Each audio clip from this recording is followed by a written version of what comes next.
یہ جو لڑکے ہاتھ سے خواہشات پوری کرتے ہیں یہ نیچرل نہیں ہے، یہ نیچرل نہیں ہے. یہ ڈاکٹر تو کہے گا باڈی کو کوئی نقصان نہیں ہے. دیکھو جو لڑکوں سے بدفعلی کرتے ہیں باڈی کو ان کے کوئی نقصان ہوتا ہے؟ مینٹلی بیڑا غرق ہو جاتا ہے ان کا. اتنا بیڑا غرق ہوتا ہے کہ لوط علیہ السلام کہہ رہے ہیں کہ تم عورتوں سے شادی کرو، وہ کہہ رہے ہیں ہمیں عورت سے نکاح میں کوئی رغبت نہیں ہے. وہ جو ہارمونز باڈی میں جو انسان میں خواہشات کو بھڑکاتے ہیں، ان ہارمونز کی ایسی کی تیسی ہو گئی تھی کہ نہیں ہو گئی تھی لوط علیہ السلام کی قوم کی؟ ابے کیا ہو رہا ہے، کیوں سمجھ میں نہیں آ رہا؟ تو اللہ نے آپ کے اندر ایک خواہش عورت کے لیے رکھی ہے، وہ ہاتھ سے پوری کر رہے ہو اور آپ کہہ رہے ہو کوئی نقصان نہیں ہوگا. تو کیوں نہیں ہوگا نقصان بھائی؟ جو کام جس کام کے لیے خدا نے پیدا کیا ہے رکھا ہے وہ آپ اس کے علاوہ اپنی پوری کر رہے ہو. یہ ڈاکٹر بیڑا غرق کر دیں گے آپ کا. میں کبھی بھی ڈاکٹروں کی فیلڈ میں ٹانگ نہیں اڑاتا، لیکن اگر ڈاکٹر ایسی باتیں کرنا شروع کر دے نوجوانوں کو برباد کر کر کے اخلاقی برائیوں میں بھی اور جسمانی خرابیوں میں بھی، تو ہمارا فرض بنتا ہے کہ اللہ نے تھوڑی بہت کھوپڑی ہمیں بھی عطا فرمائی ہے، اس کھوپڑی کو استعمال کرنا چاہیے. چیز نیچرل نہیں ہے، وقتی فائدہ ہو سکتا ہے. میں مانتا ہوں وہ نقصان نہیں ہوتے جو حکیم لوگ بتا رہے ہیں کہ پتہ نہیں یہ ہو جائے گا، تو یہ وہ بھی ایسی چیزیں بتا رہے ہوتے ہیں جو غلط ہیں. لیکن میرے بھائی وہ فائدے بھی نہیں ہوں گے جو ڈاکٹر بتا رہے ہیں. ایک ڈاکٹر صاحب نے یہاں تک کہہ دیا کہ جو فحش فلمیں دیکھ کے یہ کام کرتے ہیں ان کو تو نقصان ہوتا ہے، جو نیچرل کرتے ہیں نا وہ ان کو نہیں ہوتا. ڈاکٹر صاحب سے کوئی پوچھے کہ جو فحش فلم دیکھے بغیر کر رہا ہے نا، وہ فحش فلم اپنی کھوپڑی میں چلا رہا ہوتا ہے پوری. نہیں یہی بات سمجھ میں، کیونکہ اللہ نے مرد میں جو جذبہ رکھا ہے نا وہ عورت کو دیکھ کے یہ سیکس ابھرتا ہے. تو یہ کیسے ممکن ہے کہ اپنے ہاتھ سے خواہش پوری کرے اور عورت کا تصور دماغ میں نہ لے کر آئے؟ اور پھر وہ جو دماغ میں عورت کا تصور لاتا ہے وہ اپنی مرضی کی عورت ہوتی ہے، بہت ہی کوئی خوبصورت حسینہ لے کر آئے گا دماغ میں، اور جو حقیقت میں اس کو ملنے والی ہے عین ممکن ہے وہ اس جیسی حسینہ نہ ہو. تو جب اپنے آپ کو ایک چیز پہ سیٹ کر لیا تو جس پہ ہونا چاہیے تھا اس پہ سیٹ ہوگا پھر یہ. اب مجھے ایک بات بتاؤ، تمہاری کیا ہو گیا یار، میں سمجھ میں نہیں آ رہا. تم مجھے ایک بات بتاؤ، جو آدمی لینڈ کروزر میں گھومنے کا عادی ہو گیا ہو اس کو گدھے پہ سواری میں مزہ آئے گا؟ ڈاکٹر تو رپورٹ پیش کرے گا لینڈ کروزر میں گھومنے سے بھی کوئی بلڈ میں کوئی کمی نہیں ہوئی، جتنے سیل ساری وٹامن سارے سب فٹ فاٹ چل رہے ہیں. اب گدھے پہ بٹھایا تو بھی بالکل ویسے. اب بھائی اس کو عادت پڑ گئی ہے لینڈ کروزر میں سفر کرنے کی، اب آپ اس کو پرانے زمانے میں گدھا گاڑی پہ بٹھا رہے ہو، اس کی کمر کی ایسی کی تیسی ہو جائے گی، اس کا بیڑا غرق ہو جائے گا اور یہ ڈپریشن میں چلا جائے گا. تو جو لوگ ہاتھ سے اپنی خواہشات پوری کرتے ہیں شادی کے بعد جو ان کی لائف ہے وہ لازمی ڈسٹرب ہوتی ہے.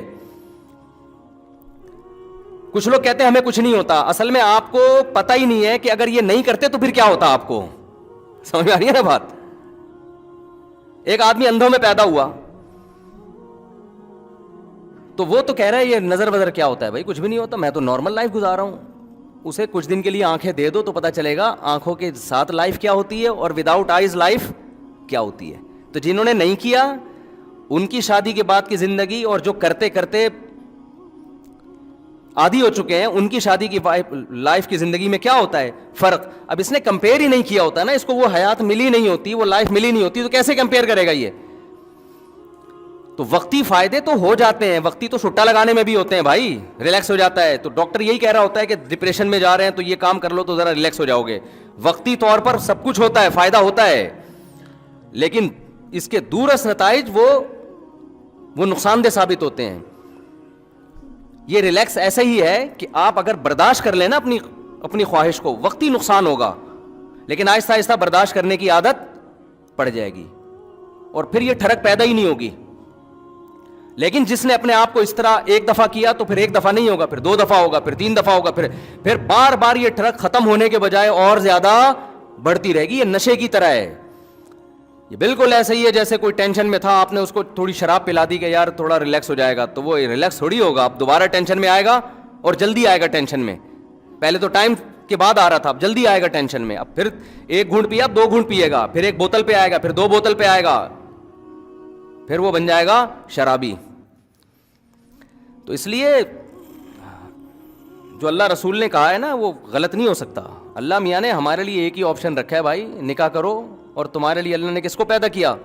بیوی کو پیدا کیا. بس الا علی ازواجہم او ما ملکت ایمانہم, اللہ نے فرمایا صرف بیوی ہے تمہارے لیے. فمن ابتغى وراء ذلک, جو بیوی کے علاوہ کوئی بھی راستہ اختیار کرے گا, فاولئک هم العادون, یہ لوگ اللہ کی حدود کو توڑنے والے ہیں. اور ایک اور اخلاقی نقصان اس کا کیا ہوتا ہے, دیکھو فطرت کبھی بھی دھاندلی نہیں کرتی. یہ جو لوگ خدا کو نہیں مانتے نیچر کو تو مانتے ہیں نا. ارے جو خدا کو نہیں مانتے وہ نیچر کو تو مانتے ہیں نا, کہ کائنات میں ایک نظم ہے, ربط ہے, جس کو وہ نیچر سے, میں آ رہا ہوں اپنے اصل ٹاپک کی طرف, یہ ذرا درمیان میں بات آ گئی, تو وہ نیچر کو تو مانتے ہیں کہ نہیں مانتے؟ تو مجھے آپ بتاؤ آج تک نیچر نے کبھی غلطی کی ہے؟ جو چیز نیچرل ہے وہ کبھی غلط ہو سکتی ہیں؟ بالغ ہوتے ہی اللہ آپ کے اندر بے پناہ شہوت رکھ دیتا ہے. کیوں؟ فطرت یہ چاہتی ہے کہ اب مرد اور عورت کا ملاپ ہونا چاہیے. آپ نہ چاہتے ہوئے بھی شادی کرو, آپ قدرت یہ چاہ رہی ہے, اور آپ چاہو نہ چاہو آپ کے اولاد پیدا ہو جائے, کیونکہ قدرت کیا چاہ رہی ہے؟ زمین کو انسانوں سے بھرنا چاہ رہی ہے. یہ جو نسل بڑھانا ہے یا مرد اور عورت کا ملاپ ہے, یہ قدرت نے انسان کی رائے پہ نہیں رکھا, بلکہ انسان پر یہ مسلط کر دیا ہے کہ نہ چاہتے ہوئے بھی کرنا وہی پڑے گا جو خدا چاہتا ہے, جو نیچر چاہتی ہے. مثال کے طور پر ہم جو پانی پیتے ہیں, کیا ہم اپنی رائے سے پیتے ہیں پانی؟ بھائی پیاس لگ جاتی ہے نا, ہمیں قدرت پیاس لگا دیتی ہے. پانی کتنا پینا ہے یہ قدرت نے ہمیں ہماری رائے پہ نہیں چھوڑا, ورنہ ڈاکٹروں میں اختلاف ہو جاتا. کچھ ڈاکٹر کہتے ہیں 10 گلاس پینا ہے, کچھ کہتے ہیں 5 گلاس پینا ہے, کوئی پینا ہی نہیں ہے. تو پتہ چلا 25-30 کروڑ لوگ تجربے کی